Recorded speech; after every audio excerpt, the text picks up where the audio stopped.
Lion stared after her confused. She had been so happy just a minute ago. He had sat and watched her the whole time she was on the roof, and in that moment she had been the most beautifulest thing he had ever seen. "You know," Elder said, coming to stand next to him as he watched her, "you're gonna have to thank Preacher for this, right?" "Yep," Lion replied. Preacher had insisted he add this room in his floor plans. Lion had argued him down, but Preacher insisted. And when Preacher insists, it was always wise to do what he said. Standing there watching her beautiful face light up underneath the moon, he could have hugged the Preacher. Of course, if he had actually tried to hug him, Preacher would have probably killed him. So now he sat on his weight bench confused. She had took one look at him and all her joy had fled. "Ben," Elder said, coming to stand by him, "I can't pretend I understand what goes on in the head of women. And your woman, she be very complex. So my advice, buckle up." He patted him on his shoulders before he left the room following Butta. Lion sat for just a minute and wondered what he had gotten himself into. He may have just made the biggest mistake of his life. How many times had he gotten on the younger ox about letting lust lead them into making rash decisions? And here he stood before Yah and made a woman his Isha because he couldn't wait to touch her, to taste her. Crap. He got up and followed Elder with a reluctant peep. But as soon as he walked in the kitchen, he came to a complete stop. She was standing on her toes, reaching into the cabinet for tea. And amazingly, he felt his body begin to react. The black cargo pants she wore accentuated a nice round bottom and hips that curved just the way he liked it. Oh yeah, he made the right decision. "I'm going to make Elder and I some tea. Would you like some?" she asked without looking up at him. "Yeah, please." He sat on the stool next to Elder before anybody noticed the condition of his body. He couldn't help but admire the way she moved. Just doing simple things like filling the tea kettle with water and taking out mugs, putting tea bags in them, was truly poetry in motion. He had been a fighter his whole life and a trainer for the last 10 years of it. He was an expert at studying a person's body. She was trimmed and toned as if she ate right, but soft and curvy in spots let him know she didn't work out regularly. However, her muscles were strong. The way she reached for something, or how she caught the tea box before it hit the floor. She had what he liked to call inner strength. He was making me a nervous wreck sitting behind me watching me like that.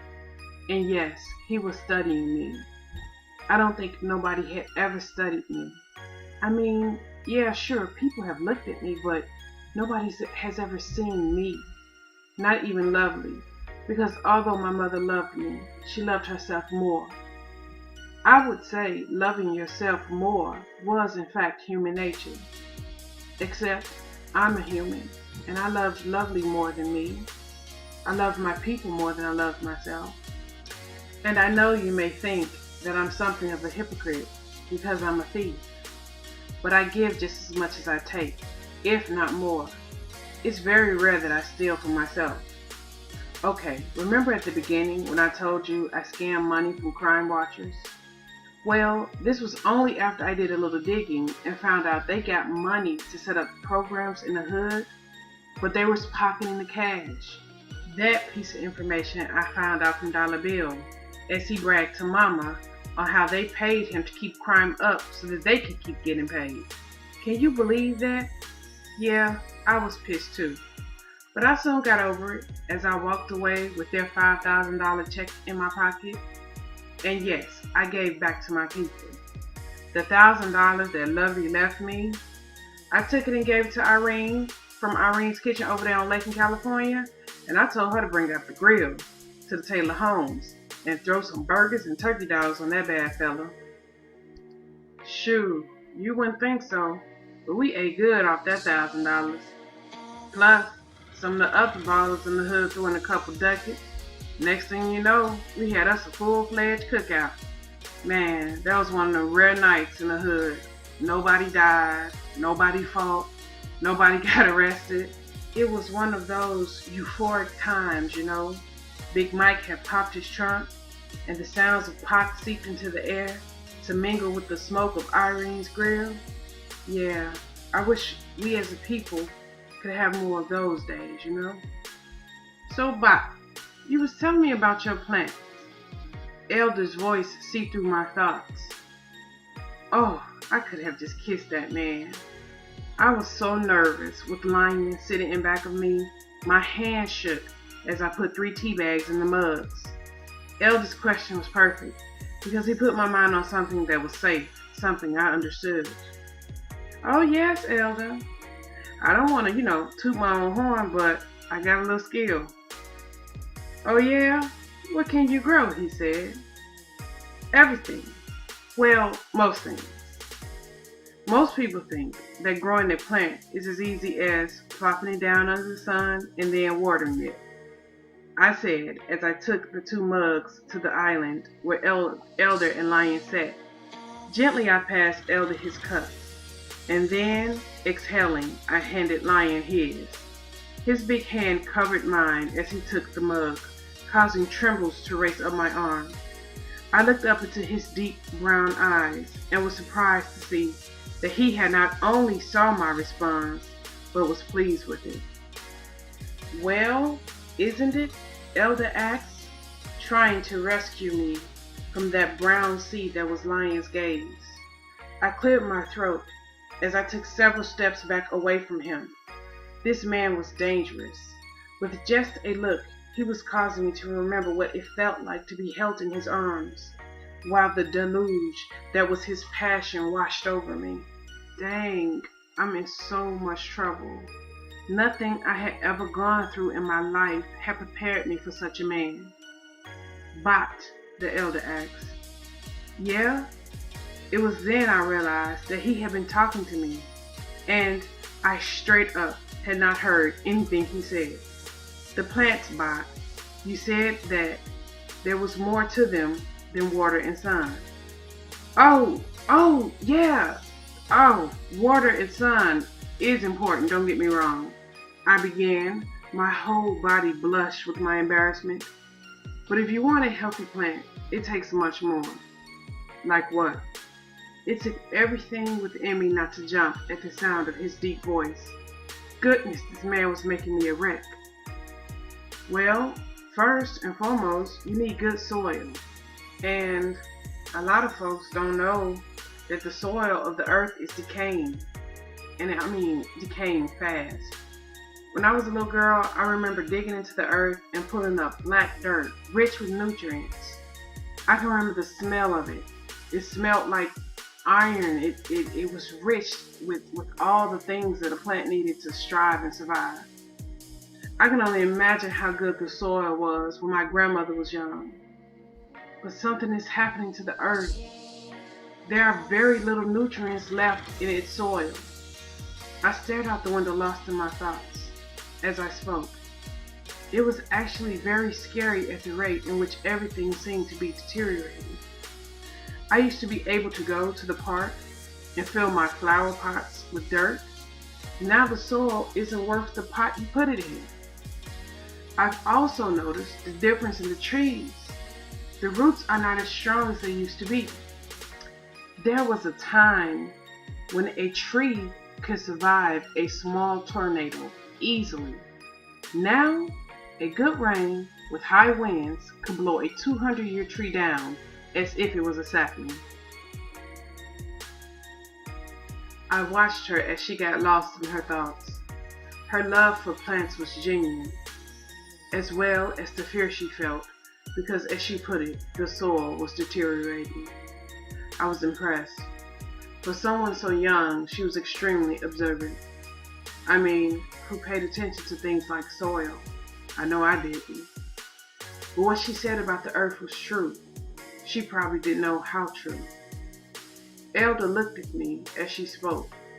His look said exactly what I felt. complex. My Nuria was very complex. As we drank the rest of our tea, she continued to speak of seeds and GMOs and organic versus non-organic seeds. She spoke of fertilizers and told us that her favorite was fish parts. By the time she was finished, we both realized we were dealing with an expert. Well, I'm going to take my old bones downstairs and get some rest, Elder said, rising from the counter. You're not staying up here with us? Nuria asked, her beautiful eyes going wide as her fear returned. I was glad the elder was leaving. It was time for her to get used to me, because I wasn't going anywhere and neither was she. So I couldn't think of a better time to nip this squeamish behavior in the bud. If I made her nervous, I will hold her until I no longer made her so. I would touch her until she didn't know where she ended and where I began. I would become a part of her until when I'm not around, she felt incomplete. Oh no, child. In all this nice space up here, the boy only have one bedroom and one bed. I told him he needs the guest room. One bed? Then where am I sleeping? She asked the elder, but I answered, with me. She began to shake her head. No, I can't do that. I'll just go with the elder. Sorry, Bot. I sleep on the couch in the Jim's office. There's nowhere else. Come on, King. Let's let these kids enjoy their first night together. He patted Butta on her arm as he passed.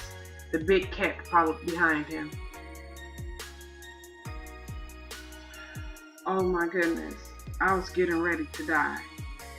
He had said a part of my servitude was sleeping with him. But surely he wasn't for real. I mean, he barely knew me. I know he didn't think I was the kind of girl that would just give it up, because he said so. Lion, for real, you gotta have somewhere else for me to sleep. Shh.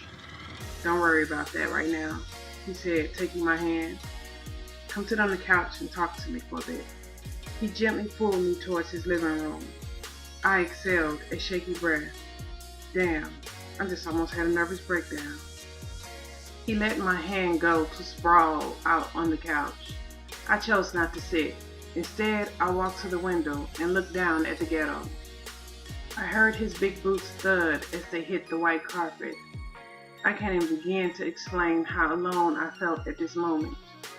My mom was missing, and I was at the mercy of a man I was not sure was completely human, who wanted to use me for his slave and his whore. Dollar Bill had gotten me into this mess because he wanted to use me to steal a magic staff. And if I was being honest with myself, the person that used me the most was Lovely. If not for her, maybe I would have made something out of my life. Butter, baby, this our life. We live in the gutter, and we eat its crap. Either you turn your nose up at it, or you embrace it. My mother's words still very clear in my head. But why, Lovely? Why is we in the gutter when there are others sitting on top in fresh air? It ain't fair. She would always get this sad look in her face. Baby, life ain't fair, especially for us gutter rats. Nuria, his deep voice pulled me out of my dark thoughts. Come sit by me. I shook my head. Why not, he asked. Because I'm scared of you. I don't know why I told him the truth. I just did. And then he moved, going from sprawled position to smoothly gliding towards me. I backed up towards the window. He didn't stop until he stood in front of me. Never breaking eye contact, he bent, putting one arm underneath my knee and another behind my back, and lifted me as if I weighed nothing. Carefully, he carried me to the couch and gently set me down. Then he went down on one knee in front of me and began to remove my boots. I was amazed to see such a man on his knee in front of me removing my boots. He was being so gentle with me. When he was finished, He got back up and sprawled back out on the couch next to me, wrapping his big arm around my waist and pulling me close. You got me, Butta. I know you don't know it, but you will. And with the help of Yah, I'll do my best to keep you safe, he whispered into my ear before he gently kissed me on my neck. Lion? I asked. Who is Yah? I felt him stiffen just a little. Yah? He asked. Yeah, you said earlier that Yah requires a verbal contract. And I know you said with his help, you'll keep me safe. He kissed me again just below my ear, causing me to tremble. Yah is my power, he began. Yah is the creator of this world and all others. Yah is the Most High. You mean like God? Something like that. Except Yah is the power behind those you know as gods, which is why he's known as the Most High. So that name you keep calling me, Nuria, what does that mean? It means Yah's fire, he said as he took some of my hair behind my ear. I loved it. I didn't know why, but I did.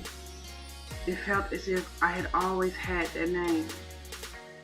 Do you like it? He whispered so close to my ear, I had to press my legs together to keep from squirming. I nodded my head yes. Lion?